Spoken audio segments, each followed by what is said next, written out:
Hi guys, welcome back to another episode of Train Simulator Classic, aka Railworks. I completely forgot about this. I didn't realize I hadn't done a video on this. It's one I got a lot of fun out of originally, and then started playing around with mods, and kind of lost interest in it.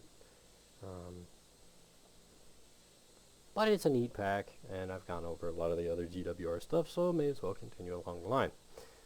This is the, I believe, the official DLC is designated as 4200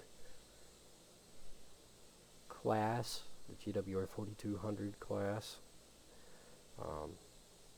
If you buy it through Steam, I'm pretty sure you can pick these up through Steam Sound Supreme as well, and they're designated as they're supposed to be. But it is a mega pack from Victory Works, including the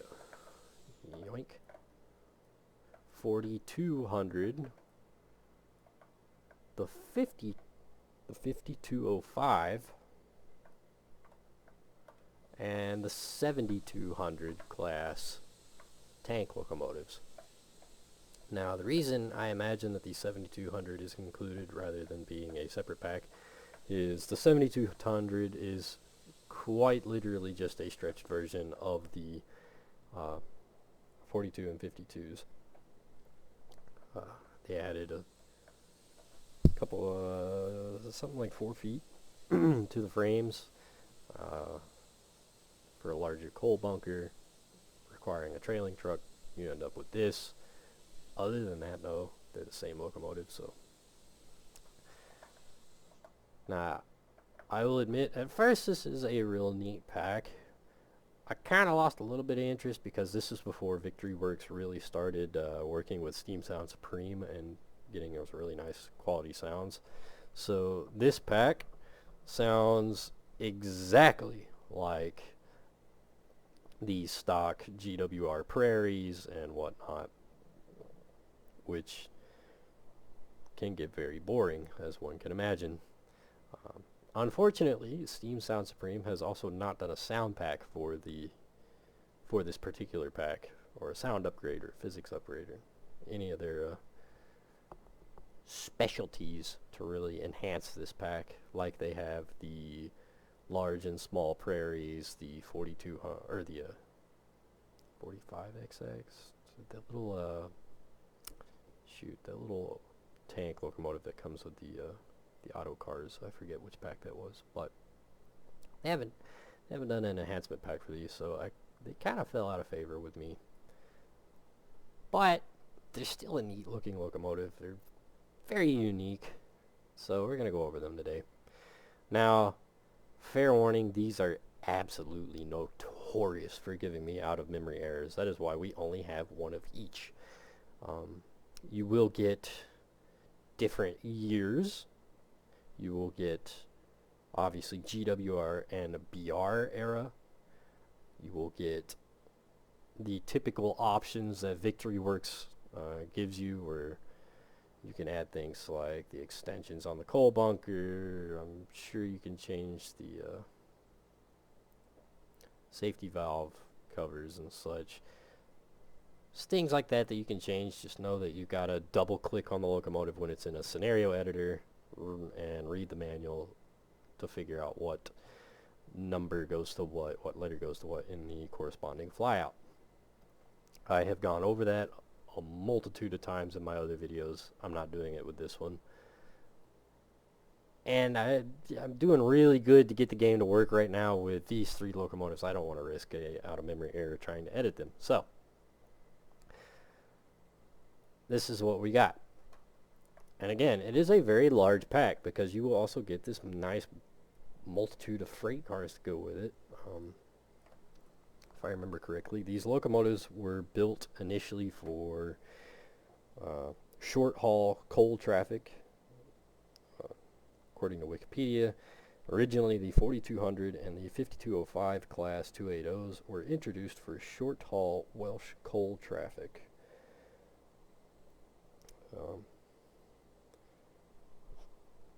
So obviously you're going to get a ton of coal wagons. You'll get GWR specific coal wagons, and then you'll get a bunch of these private cars with both coal loads and this kind of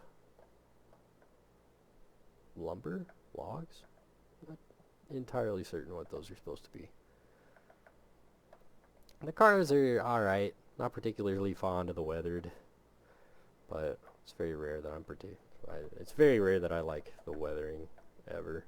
I find weathering to be kind of in train sim.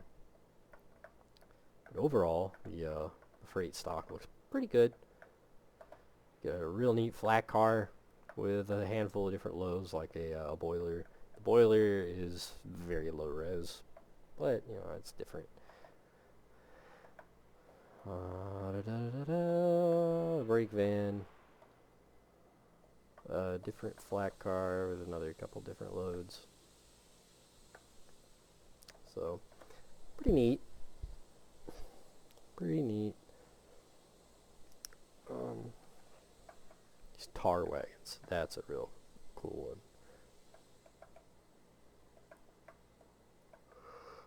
one. And locomotives themselves. Yeah, you'll get a 4200 and a 5205 with squared and rounded frames, meaning so it's right here this is squared off, and right here this is rounded, and then certain details will change depending on the era, such as the AWS system, I believe is what it is. And then yeah, obviously different paint jobs, different weathering levels and such. The usual for Victory Works. Overall, they're pretty decent looking. This is one of their older packs. It's not old, but it's definitely older.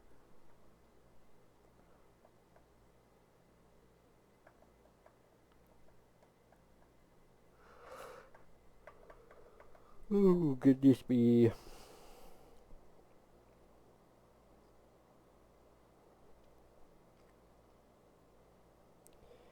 Let's see, what's the big difference? The 5205 were a series of the same general design. They retained the straight frames of the 4200s, but had outside steam pipes and 19-inch diameter cylinders, so were slightly more powerful. Cool.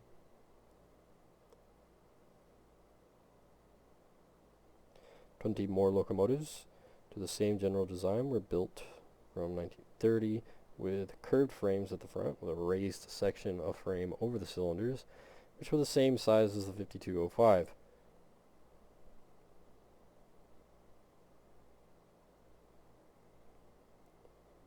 Seems like most of the 5200s ended up being rebuilt into these big 7200s. Again, the biggest difference being the stretch frame back here with a coal bunker.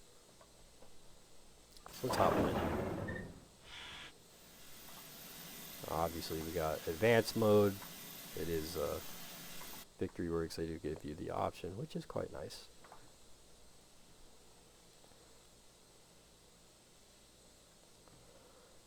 We're gonna check our tracks. Be sure they're all set. We are on the Riviera line in the 50s. Because why not? I think most of the scenarios for this particular pack are for either Return to Merity or Memories of Merity. I'm not dead certain which one. But we got opening windows, roof, side doors.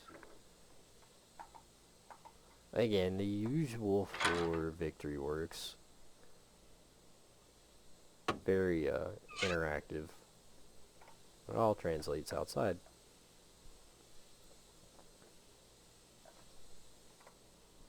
It's very nice. Now hopefully I don't have an issue with it today. Sometimes I'll have issue with the injectors not actually injecting anything. I don't know what rhyme and reason creates it. Sometimes I have that issue, sometimes I don't. Now again, there are things like this that you can change depending on your era.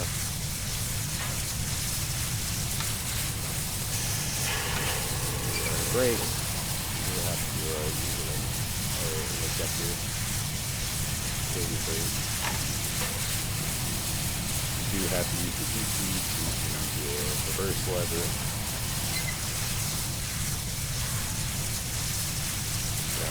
GWR blower, cylinder cock, standard, dampers. There are 4 of. I don't know if playing with all 4 of them in different configurations makes a wild difference. Maybe it does, maybe it doesn't. What is nice is pull level does change, as well as the color, depending on what your weight is.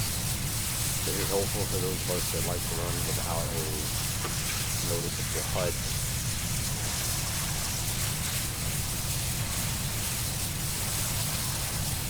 Nice head-out view, included with the normal cab view. It's very nice. Twin whistles. We got a guard's whistle and a regular whistle. B for the guards. Space for the regular. Control space will play different tunes.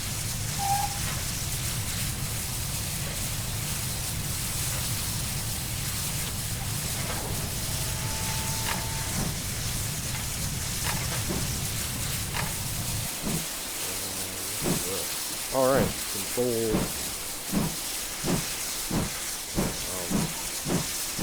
Control 1 to 6 will change different headlight codes. H will turn them on and off. Shift H to go the other direction.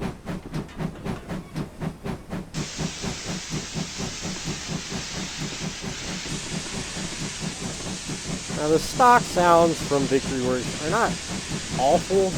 They're just reused a lot.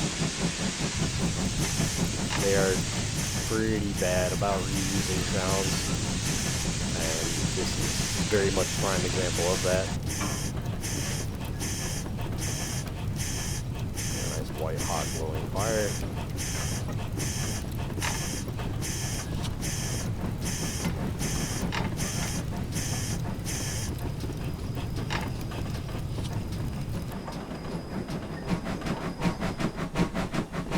It does have animated valve gear inside. You can't really see it, but it is there, so, you know, thought is nice. You can just see the arms down in here moving. I think these are part of the handling system. I wish you could see. Actually, that's probably, yeah, that's for the valve gear.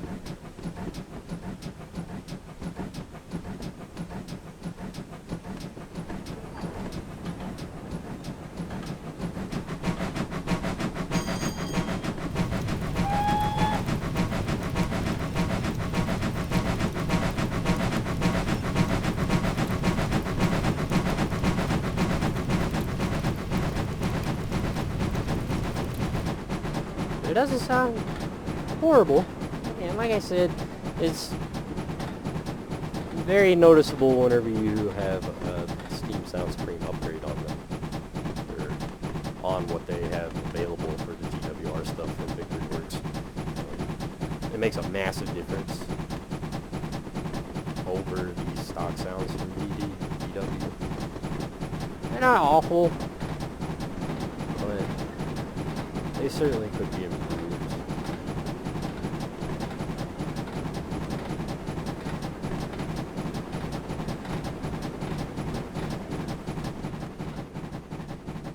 Obviously, it's a small driver, 280 or 282, depending on your choice.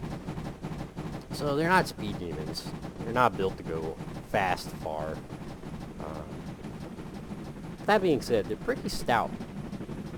They'll pull a heavy load for what they are. And they do run quite nice. Once you figure out their quirks for colder water and whatnot, the nice levels, the ideal levels and such, they run really well.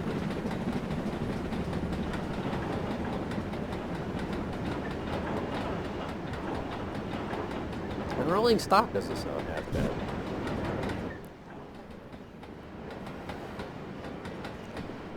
Overall, the level of detail on the rolling stock seems to match the locomotives, which, truth be told, is kind of a rare sight. More often than not near the amount of time gets spent on the rolling stock in the locomotive. Now, these do have, again, their advanced operations, so you do have to set your injectors right, otherwise they won't fill.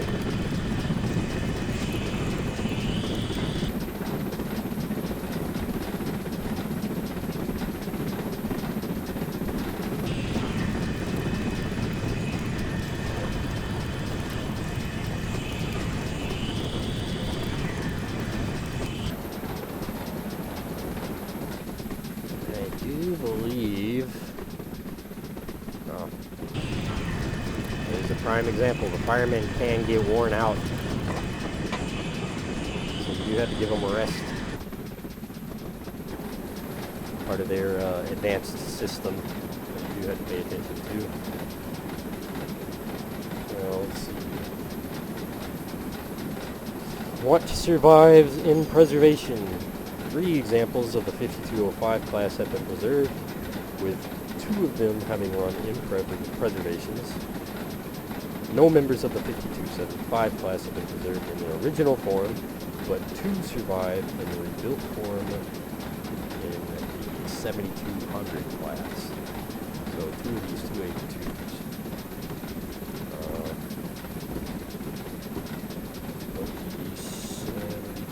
7200 specific, 3 locomotives survive, although none have been returned to operational condition,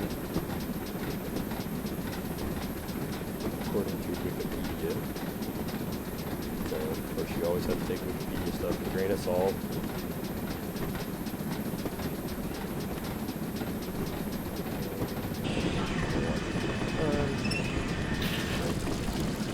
Shut that off.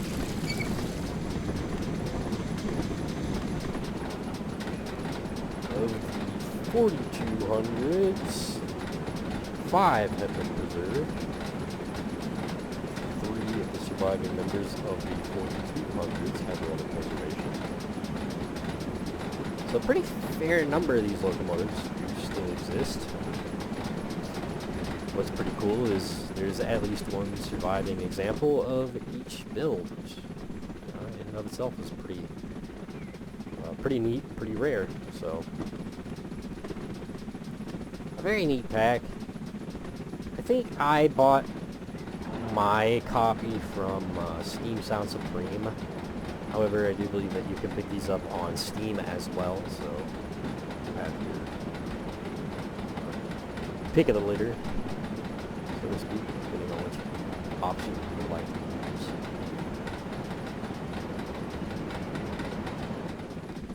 They're a lot of fun for branch line services and whatnot. Again, it's a tank locomotive. You're not built to go far.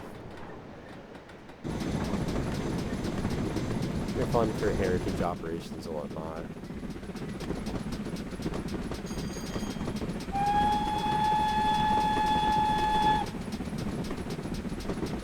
I mean, overall, it's quite nice.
Guess I could have pulled into this siding here.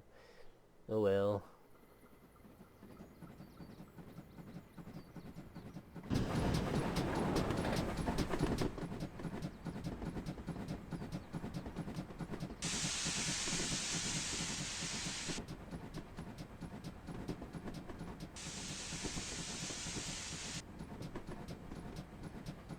I'm not particularly fond of the smoke effects. I do think it looks kind of janky. Up here, it's not too bad. It's when it gets back here, I think it fans out and fluffs up too much all the way down to the cars.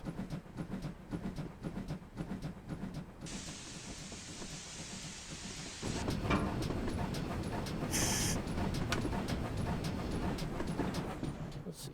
Can I pull in here? Oh, I certainly can. We'll throw that switch. Throw that switch. Got one. And bam. That'll put us into a siding here.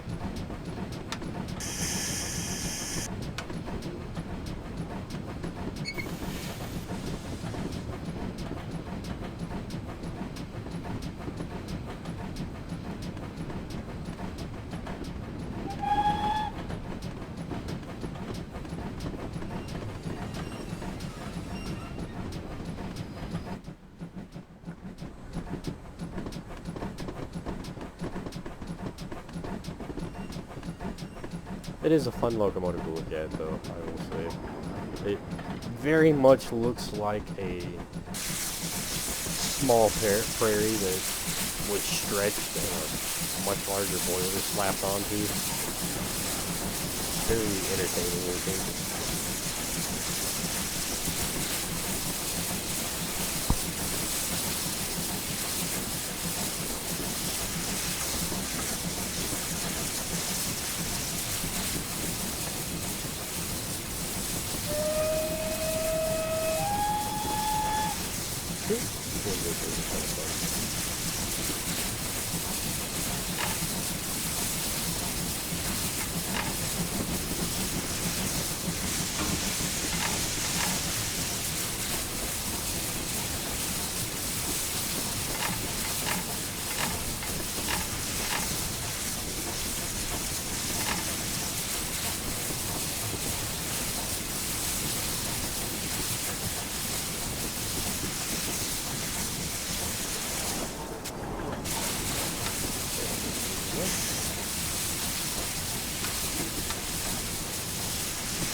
There you have it. Now, I assure you the sounds on this are identical across all the locomotives. They do not sound different. So, there's no point in busting out a 42 or a 52. They run the same. They look basically the same. The cabs are the same. They sound the same. So, I highly recommend checking out the pack, especially if you're a GWR fan or you really like the small tank locomotives like I do. I think they're pretty freaking cool. And these are pretty unique in that they're a 280 and a 282. It's a very odd wheel arrangement for us to see as a tank locomotive. But I think they're cool. The rolling stock is obviously a really nice bonus. So yeah, hope you guys enjoyed the video. Link in the description on where you can pick these up. And I will see you guys next time.